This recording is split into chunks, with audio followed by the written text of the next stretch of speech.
Señorías, nos encontramos ante lo que tanto la medicina como la sabiduría popular denominarían un síntoma, un hecho de superficie que nos indica que otro hecho más sólido, más estructural, está ocurriendo por debajo. Toser, por ejemplo, sería un hecho aislado, pero indica que el cuerpo puede tener un problema más profundo. En este caso, el síntoma que tenemos delante es bien sencillo. Este Gobierno, de facto, está evitando el control de esta Cámara. El Ejecutivo está escapándose a la vigilancia y seguimiento del Legislativo, nada más y nada menos. Se trata de una agresión formal a la división de poderes, tal y como queda recogida en nuestra Constitución, a la que hay que respetar un poco más y a lo mejor que nombrar un poquito menos.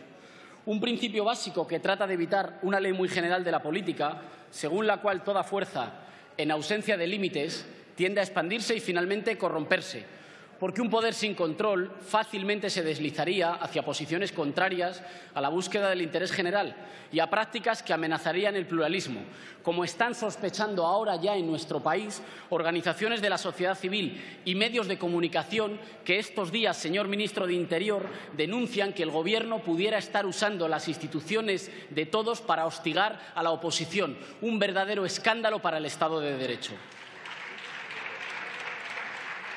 Por desgracia, este no es el primer síntoma, puesto que hablamos de un Gobierno como el del Partido Popular que nos ha acostumbrado a ruedas de prensa a través de una pantalla de plasma. Y es que ustedes a la transparencia y a la rendición de cuentas tienden a resistirse. Un Gobierno que da ruedas de prensa sin prensa conduce a una democracia sin democracia, una democracia de bajo perfil, donde todo principio parlamentario o constitucional parece arrodillarse ante esta tendencia tan actual que consiste en despreciar la producción de leyes parlamentarias en favor de los decretos, es decir, un deterioro de las funciones básicas de la vida parlamentaria, que acaba en una hipertrofia del Ejecutivo. Como recordaba el constitucionalista Rubio Llorente al señalar que la proliferación del decreto ley como forma de intervención del Gobierno en el desarrollo político de un país supone un grave riesgo para la democracia. Silencio, por favor. Gracias, señor presidente. ¿Por qué considera este Ejecutivo, señor presidente en funciones, por qué se considera legitimado para esquivar el control del Parlamento? Ahora más que nunca, y precisamente porque el Gobierno está en funciones, es cuando debe esmerarse más en rendir cuentas ante esta Cámara. La respuesta es sencilla, pero la conclusión es más peligrosa. Este Gobierno se considera legitimado para regatear los mecanismos de la democracia parlamentaria, porque juzga a este Parlamento como un obstáculo. Este Gobierno se inspira, como otros de oscuro recuerdo, en aquella doctrina que considera que la política y la democracia están bien siempre que dejen paso al cálculo financiero, que la soberanía corresponde a los mercados y no a los pueblos, la misma doctrina que cede nuestra soberanía y que está detrás del espíritu de los papeles de Panamá, la que dice que las leyes están por encima de la gente común, pero que aún por encima de las leyes se sitúan los privilegiados, los que gracias a su poder pueden sustraerse al control de las instituciones, igual que este Gobierno pretende sustraerse al control del Legislativo. Las normas, parecieran entender ustedes, son solo para aquellos que no tienen la fuerza o el dinero suficiente para saltárselas. Y esta es la verdadera amenaza para nuestra democracia. Antisistema no es la gente que llenó nuestras plazas, antisistema son los poderosos sin control ni rendición de cuentas alguna.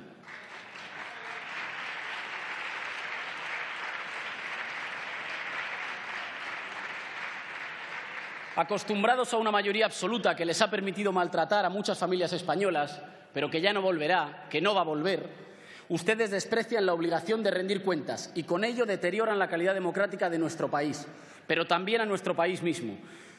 Porque, señoras y señores del Partido Popular, España no está mejor después de un Gobierno que se ha creído por encima de esta Cámara. Acabamos de conocer el incumplimiento de los objetivos del déficit y el falseamiento de las cifras. Acabamos de conocer que el rescate bancario a Bankia va a costar el doble de lo que dijimos y, además, que la factura sigue sin saberse si nos la van a devolver en algún momento. En buena medida, hemos ido sabiendo que tenemos el dudoso honor de estar compitiendo por abajo en desigualdad con los países más castigados de Europa, al mismo tiempo que escalamos en los rankings de corrupción. ¿Y qué relación tiene eso con lo que estamos discutiendo? Ninguno de estos atropellos, ni uno solo, hubiera sido posible sin la concentración de poderes y la opacidad con las que nos gobernaron en la anterior legislatura. El camino para tener un país más justo es exactamente el mismo camino para tener un país más democrático y con más equilibrio de poderes. Por tanto, Hoy proponemos un tratamiento sintomático para aliviar uno de los problemas de nuestra democracia, porque creemos, agárrense a la silla para que vean qué idea tan antisistema, que si el Gobierno está bajo el control democrático funcionará mejor. Es una idea, señorías, que gritó nuestro pueblo el 15 de mayo de 2011. Allí estábamos muchas y muchos de los que hoy estamos sentados en esta Cámara de Diputados y no olvidamos aquel mandato. Regeneración democrática, soberanía popular, justicia social y transparencia. Son compromisos ineludibles, pero al mismo tiempo son la única garantía de la prosperidad económica y el bienestar social. Todo lo que avancemos en equilibrio e independencia de los poderes, en participación popular y en transparencia lo estaremos avanzando en democracia. Todo lo que, por el contrario, avancemos hacia la concentración de poderes, el uso partidista de las instituciones que son de todos y la opacidad, lo estaremos retrocediendo hacia la oligarquía. No se equivoquen, hoy no les estamos pidiendo un favor. Que el presidente comparezca hoy es una buena noticia. Que lo haga como si fuera una gracia personal, como algo que pudiera decidir a voluntad propia, no lo es. No querría yo arriesgarme con uno de estos juegos de palabras que tanto se estilan aquí. Ya saben, eso de si somos los españoles, muy españoles. Pero es que la idea que traemos hoy es rematadamente sencilla. Lo que estamos diciendo es que un presidente es un presidente, que un gobierno es un gobierno aún en funciones y que un parlamento es un parlamento y debe ser respetado. La Constitución, al regular el control parlamentario en su título quinto, no distingue entre gobierno y gobierno en funciones cuando establece que el Ejecutivo debe ser controlado por el Legislativo. Y lo hace precisamente para salvaguardar la división de poderes, un principio básico del parlamentarismo, que demasiado a menudo ha sido manoseado y desgastado en los últimos años. Decía que no les pedimos un favor, sino que cumplan con su deber. La obligación del Gobierno es dar información a las cámaras, como recoge el artículo 109 de la Constitución, comparecer ante las mismas, como reconoce el artículo 110, y responder ante las preguntas e interpelaciones que se le formulen, como reconoce el 111. Esto, señorías, no son principios sujetos a interpretaciones discrecionales sobre si el Gobierno está en funciones o no. Negarse a rendir cuentas es un capricho suyo que pudiera sentar un terrible precedente, que un Gobierno pueda estar meses sin ser controlado por el Parlamento. Esto, de facto, significa quebrantar un principio regido en la Constitución y lo hace alguien que, paradójicamente, está en funciones. Pero, sin embargo, ni España ni nuestras democracias, señorías, están en funciones. Los precedentes, además, apuntan en sentido contrario. El 17 de febrero de 1981, habiendo dimitido como presidente del Gobierno don Adolfo Suárez, los diputados de la oposición sí tuvieron la oportunidad de interpelar al Gobierno en funciones. Así, el señor Gutiérrez Mellado o el entonces ministro de Interior, el señor Rosón Pérez, respondieron ante esta Cámara, sede de la soberanía popular. Su segunda excusa es la Ley 50 de 1997, que ampararía, según ustedes, una labor mínima del Gobierno, casi solo administrativa. Por favor. Pero ¿es este el caso? ¿Está tomando el Gobierno exclusivamente decisiones ligeras o administrativas que no requieren el control parlamentario? A mi juicio, este Gobierno está tomando decisiones políticas y es difícilmente negable. El Gobierno no se está limitando a despachar ordinariamente asuntos públicos. Estoy pensando, por ejemplo, en la prórroga de 60 años más a la cuestionada papelera ENCE en la ría de Pontevedra. Estoy pensando en la adjudicación de 15 aves, al parecer ampliables a otros tantos. O estoy pensando en el acuerdo entre la Unión Europea y Turquía respecto a los refugiados, que ustedes han decidido adoptar unilateralmente, como les han recordado todos los grupos esta mañana, contra el mandato de esta Cámara. Nadie puede afirmar, sin faltarle el respeto a la gente, que estemos hablando de decisiones administrativas o urgentes. Son decisiones políticas de las que cualquier ejecutivo tiene que rendir cuentas en la Cámara.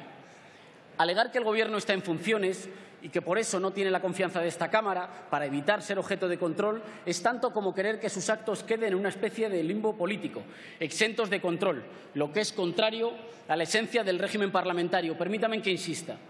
Precisamente porque el Gobierno está en funciones, tiene unas capacidades limitadas y precisamente porque su confianza es anterior a la de esta Cámara, es por lo que ustedes deben cumplir con sus obligaciones. Donde ustedes ven excusas para no afrontar la rendición de cuentas, nosotros vemos razones redobladas para el equilibrio de poderes y el control democrático. Y entonces, ¿a qué están esperando el Ejecutivo para rendir cuentas? ¿A qué le tienen miedo? ¿Qué es lo que no se puede explicar en esta Cámara? El señor presidente del Gobierno, aún en funciones, no fue elegido directamente para su cargo en votación nominal. Fue elegido en esta Cámara y esta Cámara ahora reclama su legítimo derecho a controlar al Gobierno, tanto más legítimo cuanto que ahora ha cambiado la distribución de escaños fruto de la soberanía popular. Acabo, señor presidente. Y lo hago recordando que España ha confiado demasiado tiempo en las recetas, en las formas y en las contrarreformas del Partido Popular. Sin duda, la paciencia de nuestro pueblo ha sido digna de estudio. Ahora, en esta Cámara, ya no les pedimos más que prueben algo distinto, que prueben algo nuevo, algo sencillo. Confíen ustedes en la democracia y dense una oportunidad para terminar su mandato con dignidad. Muchas gracias.